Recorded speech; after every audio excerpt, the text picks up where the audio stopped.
हम इसकी बात करें टेस्ट की, इसकी तशखीस की, इसमें हम टेस्ट करवाते हैं शुरू में BSR, फास्टिंग और रैंडम। फास्टिंग क्या होता है? 12 घंटे खाने के बाद जो हम टेस्ट करते हैं गाइस, वो फास्टिंग में आता है। हमने खाना खाया रात को, सुबह उठे, हमें 12 घंटे हो चुके हैं, हमारा पेट बिल्कुल खाली है, हम मशीन पे टेस्ट करेंगे, वो होगा फास्टिंग। ग्लूकोमीटर, छोटा मीटर जो हम आपको स्क्रीन में दिखा रहे हैं, कि जो छोटा मीटर जो शुगर चेक करने का होता है, उसको हम कहते हैं ग्लूकोमीटर। उसके साथ हम रात को खाना खाया, सुबह उठ के शुगर चेक करेंगे, उठते ही खाली पेट, वो होगी फास्टिंग। हमने खाना खाया, खाना खाने के बाद फिर शुगर चेक करेंगे, वो होगी रैंडम, खाना खाने के 2 घंटे बाद जो हम चेक करेंगे। ये दोनों हम रीडिंग को नोट कर लेंगे। अगर हमारी खाली पेट शुगर हाई आती है और खाना खाने के बाद भी हाई आती है, फिर हम उसको रिकमेंड करेंगे पेशेंट को HbA1c एक टेस्ट होता है, ये भी मैं आपको अभी स्क्रीन पे दिखा रहा हूं।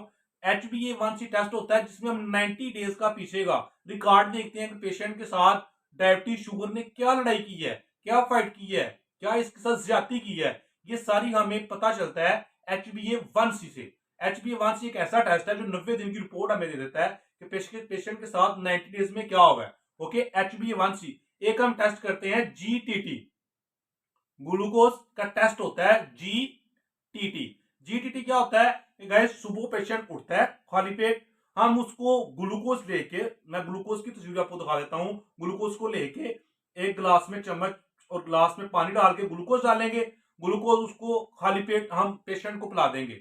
जब पेशेंट ग्लूकोज पी लेगा, उसका मैदे में सीधा ग्लूकोज जाएगा, मैदे से ग्लूकोज ट्रेवल करता हुआ उसके डाइजेस्ट होके उसके ब्लड में आ जाएगा। एकदम उसके ब्लड में जब ग्लूकोज का लेवल बहुत ज्यादा हो जाएगा, तो गाइस उसके पैंक्रियाज का अब इम्तिहान है। अब उसका जो पैंक्रियाज है वो सोच में पड़ जाएगा, भाई इतनी जल्दी सुबह सुबह ही, पहले कभी नहीं हुआ। अच्छा जी, अब अगर उसने उस ग्लूकोज को इतनी फास्ट से इंसुलिन की प्रोडक्शन दी, तो समझ लें कि उसका पैंक्रियाज ठीक है। अगर उसका पैंक्रियाज उस ग्लूकोज को हमारे सेल में दाखिल ना कर सका, तो समझ लें कि हमारा पैंक्रियाज फेल है। Okay sir. अच्छा गाइस, फिर हम 2 घंटे बाद क्या करेंगे? फिर हम 2 घंटे बाद उसके ग्लास में एक ग्लास लेंगे, चम्मच, उसमें 2-3 चम्मच ग्लूकोज के डालेंगे, मेल्ट करेंगे नाप खाली पेट, फिर नाप उसको 2 घंटे बाद फिर उसको पिला देंगे पेशेंट को। पेशेंट को फिर आधे घंटे बाद उसका टेस्ट करेंगे, ग्लूकोज टेस्ट ग्लूकोमीटर से। हम देखेंगे कि जो पैंक्रियाज है उसने इंसुलिन की प्रोडक्शन दी, क्या प्रोडक्शन दी, अगर दी तो क्या ग्लूकोज का लेवल उसने मेंटेन रखा। अगर हमने ग्लूकोज पिलाया और पैंक्रियाज ने इंसुलिन की प्रोडक्शन नहीं दी, तो समझ लें कि हमारा पैंक्रियाज का बेड़ा गर्क हो चुका है, ये सुकड़ चुका है, ये खराब हो चुका है, ये डिस्टर्ब हो चुका है। अगर उसने ग्लूकोज हमने सुबह सुबह पिया 3 ग्लास, मतलब कि पूरा डब्बा पी लिया, हाफ डब्बा पी लिया ग्लूकोज का, हमने बार बार टेस्ट किया, हमारा टेस्ट ठीक आ रहा है, तो गाइस इसमें पेशेंट को मुबारक दें कि भैया आपको मुबारक हो, आपको शुगर नहीं है। पूरी तसल्ली दें कि आप बेफिक्र होकर चलें, नो प्रॉब्लम। अगर आपको इसमें शक होता है तो कल फिर उससे मिला लें, आप साथ में उसे HbA1c लिख दें, BSR करें, फास्टिंग रैंडम करें, GTT करें। सारे टेस्ट करने के बाद आपको तसल्ली हो जाएगी कि इस पेशेंट को शुगर है या नहीं है। ओके गाइस, हमने पहले इंट्रोडक्शन देखा है, फिर उसके बाद हाइपरग्लाइसीमिया क्या होता है, शुगर ज्यादा कैसे होती है, शुगर कम कैसे होती है। इसके बाद हमने तशखीस पढ़ी है, इसकी डायग्नोस पढ़ा है, इसकी स्क्रीनिंग पढ़ी है कि हम डायबिटीज पेशेंट के कौन कौन से टेस्ट करवाते हैं जो रूटीन में नॉर्मल आम डॉक्टर सारे देखते हैं। हम गाइस आपको स्क्रीन पे इन टेस्टों के भी सारा बता देंगे कि सारा सीन क्या होता है। अच्छा गाइस, अगर हम इसकी परहेज की बात करें, तो अगर किसी पेशेंट को डायबिटीज शुगर हो जाता है, तो वो इलाज की तरफ भागे कि मैं ठीक हो जाऊं, नहीं, वो अपनी शुगर को परहेज से, शुगर को एहतियात से कंट्रोल कर सकता है, दवाइयों से भी कंट्रोल कर सकता है, थोड़ी वॉक करने से। कुछ डाइट प्लान है वो भी मैं आपके साथ शेयर कर देता हूं, वो भी आप देख लें और इसको रीड आउट करें, देखें, बल्कि अपने माइंड में रखें, याद रखें। देखिए गाइस, आप ये सारी चीजें सुन के किसी की सलाह भी कर सकते हैं, क्योंकि ये बड़ी तेजी से बढ़ता हुआ बेदर्द जो मर्ज है, क्या हर बंदा शुगर शुगर हर घर में तकरीबन शुगर पहुंच चुकी है। गाइस, परहेज करके आप शुगर को कंट्रोल कर सकते हैं। वो आप डाइट प्लान देखें कि कौन सी चीजों में शुगर ग्लूकोज का लेवल कम है, हमें वो डाइट चाहिए, वो खुराक चाहिए, वो फूड चाहिए जिसमें ग्लूकोज का लेवल कम है। उसमें क्या होगा, अगर हम डाइट लेते हैं जिसमें ग्लूकोज कम है, तो हमारी बॉडी में इंसुलिन की प्रोडक्शन का तबाही हो चुकी है, पैंक्रियास डिस्टर्ब है, हम बाहर से ऐसा खाना लेंगे जिसमें ग्लूकोज कम है तो हमारा काम चल जाएगा, हमारी शुगर कंट्रोल है।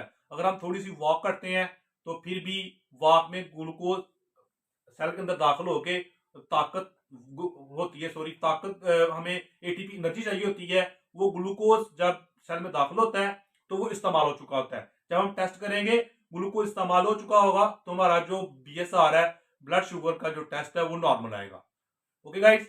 अच्छा गाइस, अगर हम बात करें कि शुगर का जो पेशेंट है उसके जो किडनी कैसे तबाह होती है, किडनी पे क्या बुरा असर पड़ता है शुगर के पेशेंट के, दांत क्यों गिर जाते हैं, और इसमें जो नजर है, जब शुगर बहुत तेज हो चुकी होती है पेशेंट की, पेशेंट का जब हाइपरग्लाइसीमिया होता है तो उसकी नजर धुंधला जाती है, उसे नजर कुछ क्लियर नजर नहीं आ रहा होता। उसकी क्या वजह होती है, इसके पीछे क्या वजह है?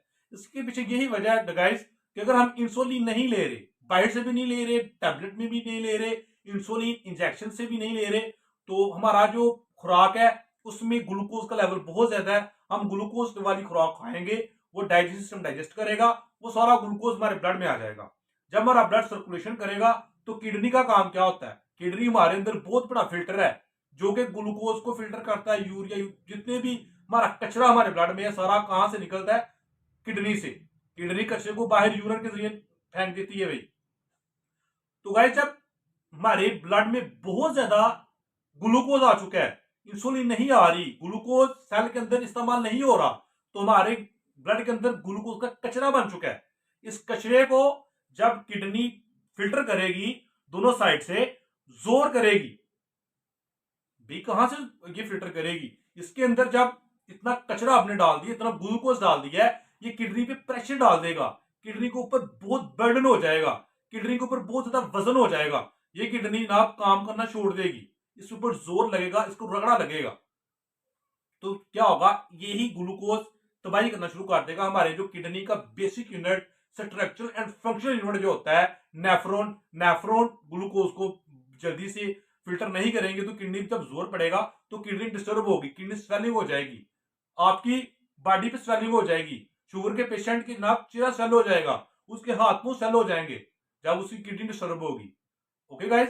अच्छा गाइस, हम बात कर रहे थे जो किडनी जो सॉरी शुगर पेशेंट होते हैं उनके जो पाँव जख्म होता है तो वो बहुत जल्दी से फैल कर पाँव को काटना पड़ता है, ये सारा सीन, इसके पीछे क्या वजह है?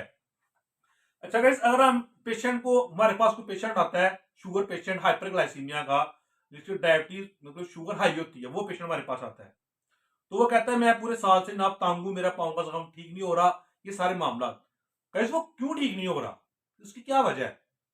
अच्छा गाइस, जो हमारी बॉडी में हमारा दिल है, हमारा हार्ट है, ये हमारे पाँव से काफी दूर है, हमारा सर, हमारे पाँव, ये सारी चीजें करीब है हार्ट के, यहाँ पे दिल है, दिल के करीब है, पाँव बहुत दूर है, पाँव तक खून की रसाई मतलब सर्कुलेशन दूर है तो ठीक तरीके से नहीं होती। आपने देखा होगा, आप फसल फसल बोते हैं खेत में, वो फसल जिसको प्रॉपर पानी सारा कुछ मिल रहा है वो ठीक होती है, जिस जगह पे पानी नहीं पहुंच रहा होता वहां पे जो फसल है वो खराब होना शुरू हो जाती है जनाब, वो सड़ जाती है, उसको ना तो फल लगता है। सेम हेयर हमारी बॉडी में वैसे ही है, हमारी बॉडी में पाँव जो है, हमारे फुट है, वो हमारे हार्ट से बहुत दूर है। जब हार्ट सप्लाई करता है तो जो वहां पे जख्म होता है उसको ब्लड नहीं पहुंचता। हमारी बॉडी में अगर इस यहाँ पे चोट आएगी, यहाँ पे चोट आएगी, बॉडी के किसी पार्ट पे जख्म वो चोट हो, चोट वही ठीक होती है जिसको खून की सप्लाई ठीक तरीके से पहुंच रही हो।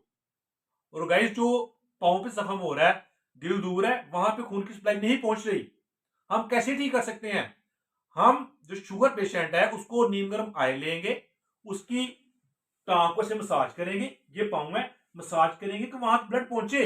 अगर यहाँ पे ब्लड पहुंचेगा जख्म को, और जख्म की सफाई करें, अगर जख्म बहुत पुराना तो उसको काट दें, माइनर सी सर्जरी सर्जन से करवा लें कि वो पुराना जो जख्म नहीं ठीक हो रहा आप उसे रिमूव कर दें, और जहां से जब मालिश करेंगे, मसाज करेंगे तो ब्लड सर्कुलेशन जख्म को पहुंचेगी, जैसे पानी पहुंच रहा है फसल में वो ठीक हो रही है, यहां पे भी आपका ब्लड अगर जख्म को पहुंचेगा, यहां से ब्लड निकलेगा तो आपका जख्म चंद दिनों में ठीक हो जाएगा। वैसे हम एंटीबायोटिक लेते हैं, कोई मेडिसिन ले रहे हैं, हमने खाई, डाइजेस्ट हुई, डाइजेशन के बाद ये सारी जो मेडिसिन है हमारे ब्लड में आ चुकी है। अब ब्लड में जब आपकी मेडिसिन आई है, जख्म हमारा पाँव पे है, हमने उसके लिए मेडिसिन खाई है, हमारा ब्लड वहां तक नहीं पहुंचेगा तो वो दवाई कैसे ट्रेवल करेगी। गाइस, हम मसाज के जरिए ब्लड सर्कुलेशन को वहां तक पहुंचा सकते हैं, पाँव तक। उस जब ब्लड पहुंचेगा फिर हम दवाई खाएंगे, वो दवाई भी जख्म तक पहुंचेगी और जख्म की सफाई होगी, दवाई पहुंचेगी, तो इंशाल्लाह जख्म बहुत जल्द ठीक हो जाएगा। अगर गाइस हम इसमें जो मीठे की बात करेंगे, शुगर पेशेंट कौन सा मीठा ले सकता है। शुगर पेशेंट के लिए जो फार्मेसी से कुछ टैबलेट मिलती हैं कैंडल, मैं आपको स्क्रीन में भी दिखा रहा हूँ, स्क्रीन पे आप देखें तो कैंडल आपको मिलती है। कैंडल आप चाय में लें, खाने में दो डाल लें, तो आपका मीठा पूरा स्वीट डिश बन जाएगी, आप मीठा ले सकते हैं। तो गाइस बेहतर ये है कि जो एहतियात से बंदा अपनी जिंदगी देखें। आप गाड़ी चला रहे हैं, आपको हेलमेट पहनना जरूरी है, एहतियात बहुत जरूरी है। वैसे ही आप जब चलें, शुगर पेशेंट है, सारी बात है, अगर कोई पेशेंट आपको डायग्नोस करते हैं मोहल्ले में या कहीं आपको रिश्तेदारों में कहीं मिलता है, तो आप उसे फुटपैथी से बचने के लिए, फुटपैथी होती है कि पाँव का जख्म हो जाता है फिर वो जल्दी ठीक नहीं होता, फुटपैथी से बचने के लिए डायबिटी के लिए स्पेशल शूज होते हैं, ब्रांड के शूज होते हैं, और वो पहनाएं कि उनके खारिश ना हो, जख्म ना कोई हो, ठीक है। इस आप वो शूज पहना के उनको फुटपैथी से बचा सकते हैं जो डायबिटीज के पेशेंट हैं। ओके गाइस, हमने आपको मीठा भी बता दिया है, ये भी जो फुटपैथी का भी बता दिया है। और शुगर पेशेंट में अक्सर क्या होता है कि जब शुगर बहुत पुरानी, डायबिटीज का पेशेंट बहुत पुराना हो जाता है, तो उनमें क्या होता है कि उनका जो मेल में सेक्स का भी जो सिस्टम है ये भी वीक पड़ जाता है। मतलब कि बुढ़ापे में तो वैसे भी सेक्स को दो जो रिप्रोडक्टिव सिस्टम है मेल में वो वीक होता ही होता है, लेकिन जो डायबिटीज का पेशेंट है उसका बड़ी जल्दी से ये सारा सिस्टम मतलब कि तबाह हो जाता है सेक्स के हवाले से।